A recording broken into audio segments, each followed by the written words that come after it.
बताते चले कि यूपी के जिला अम्बेडकर नगर के अकबरपुर में क्या नजारा था और क्या बोले सांसद रितेश पांड्या प्रथम आगमन पर।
मुद्दों को और गति देने के लिए, विकास को और बढ़ावा देने के लिए और उसके साथ साथ जो अंत्योदय के कार्यक्रम चल रहे हैं वो बाकी जो लोग बचे हुए हैं उन तक पहुँचे।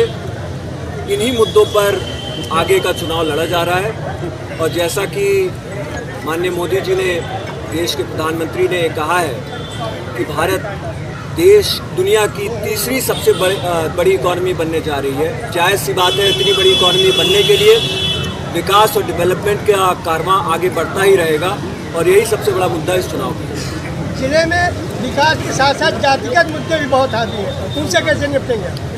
देखिए, जातिगत मुद्दे जो है भारतीय राजनीति में हमेशा से पनप रहे हैं, लेकिन भारतीय जनता पार्टी ने अपने पिछले 9 साल के ट्रैक रिकॉर्ड में ये दिखाया है कि जाति से ऊपर उठ करके राजनीति पे आज के युवा वोट कर रहे हैं और उनके मुद्दे प्रमुखता से सामने आ रहे हैं। चाहे वो दुनिया में भारत का डंका बज रहा हो, चाहे वो कहीं पे भी जा रहे हो, उनको विकास की एक गाथा सामने दिखने को मिल रही है। आप अपने क्षेत्र अम्बेडकर नगर में लीजिए, 2 एक्सप्रेसवे यहाँ से जा रहे हैं, Gorakhpur link expressway, Purvanchal expressway.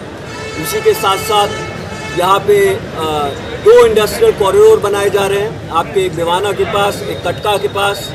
जायज़ सी बात है, जब यहाँ पे अगले 5 साल में भारतीय जनता पार्टी की सरकार में यहाँ पे जब उद्योग आएंगे तो उससे हमारे युवाओं के पास और भी नौकरियाँ आएंगी और यहाँ के खेतिहर किसानों के पास और भी ज़्यादा खेती करके और उसको मार्केट मिलेगा यहीं पे ही। ये जायज़ सी बात है कि यहाँ की जनता के लिए एक बड़ा मुद्दा है और इस विकास को देखते हुए वो भारतीय जनता पार्टी को यहाँ से भी एक सीट जिता करके माननीय मोदी जी को जो उनका टारगेट है 400 पार, उसमें से एक सीट जिता करके यहाँ से अम्बेडकर नगर की जनता उनकी झोली में डालने का काम। जातिगत मुद्दे, जातिगत राजनीति आप बोले कि पनपता है हमेशा से, आपका राजनीति कैसे अलग हुआ कि जातिगत राजनीति खत्म हो? देखिए, पिछले 5 सालों में मैंने इस क्षेत्र का प्रतिनिधित्व किया है और निरंतर मैंने अंत्योदय की बात रखी है। चाहे वो हमारे क्षेत्र के किसानों की बात रही हो, चाहे वो यहाँ के दबे कुचले पिछड़े वर्ग, महिला और वंचित वर्ग की बात रही हो, हमने उन मुद्दों को, मेरे लोकसभा ट्रैक रिकॉर्ड को अगर आप देखेंगे तो उनको प्राथमिकता दे करके हमेशा रखने का काम किया।